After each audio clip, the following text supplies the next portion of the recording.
Mesdames et messieurs, le vendredi 18 décembre 2020, sous la très haute présidence de son Excellence Ali Bongo Ondimba, président de la République, chef de l'État, le Conseil des ministres s'est réuni dès 11 h par visioconférence. À l'ouverture de la séance, le Conseil des ministres a tenu à féliciter le président de la République, chef de l'État, son Excellence Ali Bongo Ondimba, pour sa participation active le 12 décembre 2020 au sommet de haut niveau sur les ambitions climatiques organisé par visioconférence sous l'égide des Nations Unies, de la France, de la Grande-Bretagne, en partenariat avec le Chili et l'Italie. Au cours de cette rencontre, en prélude à la COP26 qui se tiendra à Glasgow en Écosse, le président de la République, en sa qualité de champion de l'initiative d'adaptation africaine, a exhorté les participants à faire œuvre commune face au changement climatique, tout en réaffirmant la démarche pragmatique de l'Afrique et du Gabon en faveur du climat. Au titre des projets de textes législatifs et réglementaires, primature, le Conseil des ministres a adopté le projet de loi portant révision de la Constitution de la République gabonaise. Ce projet de loi, qui porte sur les articles 4, 7, 10, 13, 13A, 14A, 14D, 28A, 34, 35, 36, 37, 38, 41, 48, 58A, 61, 62, 73, 78, 80, 83, 84, 85, 90 et 112 vise, entre autres, à combler le vide juridique lié à certains événements majeurs qui ont impacté le fonctionnement régulier des institutions et des pouvoirs publics. Il permet d'éviter ainsi à la nation de s'exposer à l'éventualité d'une interruption de la continuité de l'État, notamment l'indisponibilité temporaire du président de la République à exercer ses fonctions et le non-renouvellement de l'Assemblée nationale, aussi bien dans les délais constitutionnels que ceux fixés par la Cour constitutionnelle. Le dit projet traite également du renforcement de la protection des membres du Parlement et de la Cour constitutionnelle, ainsi que de l'inviolabilité des sièges des dites institutions. Ainsi, l'article 4 nouveau vient combler le vide juridique en énonçant le mode opératoire en cas de non-organisation de l'élection dans les délais constitutionnels. L'article 13, quant à lui, détermine l'exercice des fonctions du président de la République en cas de vacance de la présidence de la République ou d'empêchement définitif de son titulaire par un collège composé du président du Sénat, du président de l'Assemblée nationale et du ministre de la Défense nationale. De même, en cas d'empêchement temporaire du président de la République, l'article 13A nouveau prévoit l'intérim de la fonction présidentielle par un collège composé des présidents des deux chambres du Parlement et du ministre de la Défense nationale. Par ailleurs, les articles 7 et 38 révisés intègrent désormais la mise en danger de l'intégrité des sièges des institutions dans le champ des crimes de haute trahison punis par la loi.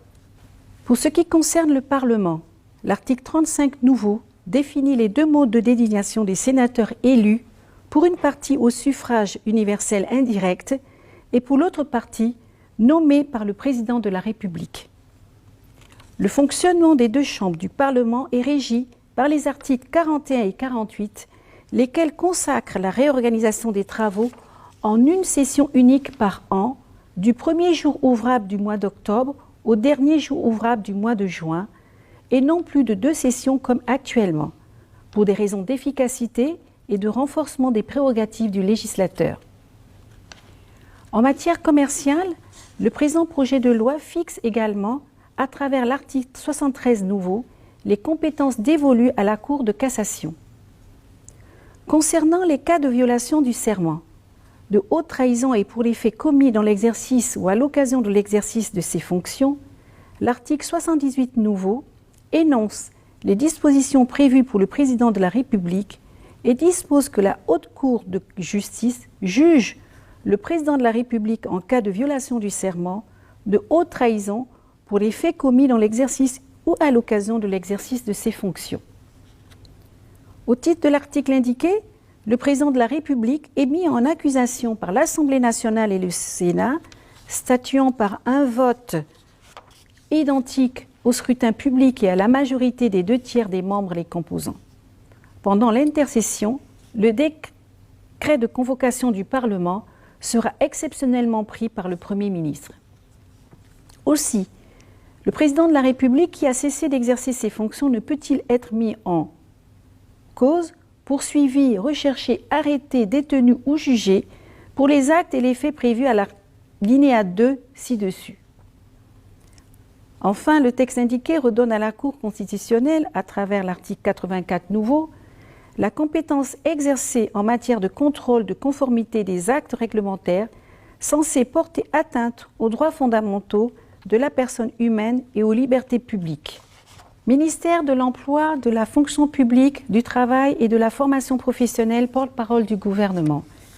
Le Conseil des ministres a entériné le projet de décret portant modification de certaines dispositions du décret 295 du 30 juin 2010, modifié par le décret 199 du 2 août 2018, fixant le plafonnement des rémunérations des présidents, des vice-présidents des conseils d'administration et des personnels des établissements publics, des entreprises publiques et des sociétés d'État. Le présent projet de décret modifie, entre autres, les articles 2 et 3 qui disposent dorénavant que sans préjudice des avantages divers attachés à leurs fonctions, prévus par leurs statuts respectifs, les présidents des conseils d'administration, les personnels de direction des établissements publics, des entreprises publiques et des sociétés d'État bénéficient des rémunérations mensuelles selon les modalités prévues en annexe du présent décret. Le cumul des avantages divers versés ne peut être supérieur au plafond de la rémunération fixé par le présent décret. De plus, le texte prévoit qu'en cas de nomination cumulative à un poste de président de conseil d'administration, en dehors de leurs fonctions officielles, le titulaire ne perçoit pas de rémunération cumulative, mais uniquement les frais de cession fixés conformément aux dispositions des textes en vigueur. Ministère de l'Enseignement supérieur, de la Recherche scientifique, du transfert de technologie, de l'Éducation nationale chargé de la formation civique. Sur présentation de Monsieur le ministre, le Conseil des ministres a adopté le projet de décret portant réorganisation de l'Agence nationale des bourses du Gabon. Ce projet porte essentiellement sur la redéfinition des missions et l'organisation de l'agence suite au retrait des missions relatives à l'orientation des apprenants consacré par le décret 77 du 11 juin 2019 portant création du secrétariat d'orientation scolaire, universitaire et professionnelle.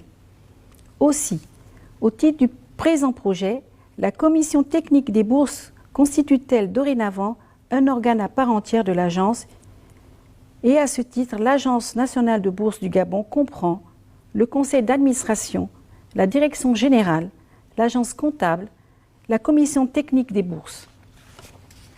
Ministère des eaux et forêts, de la mer, de l'environnement chargé du plan climat et du plan d'affectation des terres.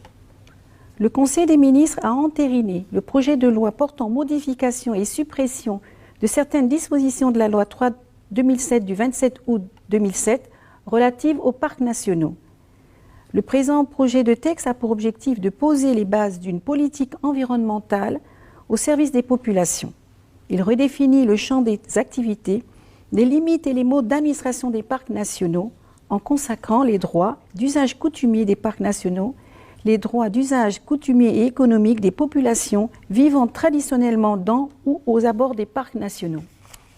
En matière de politique générale, ministère des Transports, au terme de la présentation de Monsieur le ministre relative aux opérations de liquidation des actifs de l'Office du chemin de fer transgabonais OCTRA, le Conseil des ministres a pris acte de la nécessité, d'une part, de délimiter l'emprise ferroviaire par la prise d'arrêtés conjoints des ministères impliqués dans le processus de liquidation, et d'autre part, de faire respecter le domaine privé de l'OCTRA en réponse au constat d'occupation anarchique sur les sites d'Ovendo, Virier et d'Arcournam. Enfin, le Conseil des ministres a entériné les mesures individuelles dont les plus importantes sont les suivantes. Présidence de la République, Secrétariat général, Conseiller spécial du Président de la République chargé des missions, M. Jean-Pierre Boussougou. Conseiller spécial du Président de la République, chef de département infrastructure, M. Toussaint Kouma Eman. Cabinet du Président de la République. Conseiller spécial du Président de la République, M. Pierre Charpentier. Ministère de l'Intérieur. Cabinet du ministre d'État. Directeur de cabinet, M. Séraphin Ibouanga, confirmé. Secrétaire particulière du ministre d'État, Mme Judith Nanoukoumba, épouse Mayandji, confirmé. Secrétaire particulier du directeur de cabinet, M. Christian Angoué Esson, confirmé. Secrétaire de cabinet, Mesdames Andrea Zita Assoua, confirmé. Bernadette Sima, confirmé. Conseiller juridique chargé des libertés publiques et des frontières, M. Hervé Christin Ngangui, confirmé. Conseiller en communication, M. Jean-Éric Nziengui Mangala, confirmé. Conseiller diplomatique, M. Dani Loudi, confirmé. Conseiller chargé des systèmes d'information et du projet Iboga, M. Rek Deni Elion Eyanabi, confirmé. Conseiller technique, Mme Pamela Marilène Balami Singatadi, confirmé. M. Aimé Roger Moulungi Maganga, confirmé. Chargé d'études, M. Hervé Minko Malonga, confirmé. Romaric Eli Mvolé Ndong, en remplacement de M. Romain Ndombi. Ministère de l'Énergie et des Ressources hydrauliques. Cabinet du ministre d'État. Directeur de cabinet, M. Bertrand Ruben Matéa. Ministère des Affaires étrangères. Service extérieur. Ambassade du Gabon au Canada. M. Sosten Gokila, précédemment ambassadeur extraordinaire et plénipotentiaire de la République gabonaise près le Canada, est remis à la disposition du secrétariat général. Madame Valérie Irma Assélé Lendoy, précédemment conseiller chargée des affaires consulaires, est remise à la disposition de son administration d'origine. Le reste des mesures fera l'objet d'une publication par voie de presse. Je vous remercie.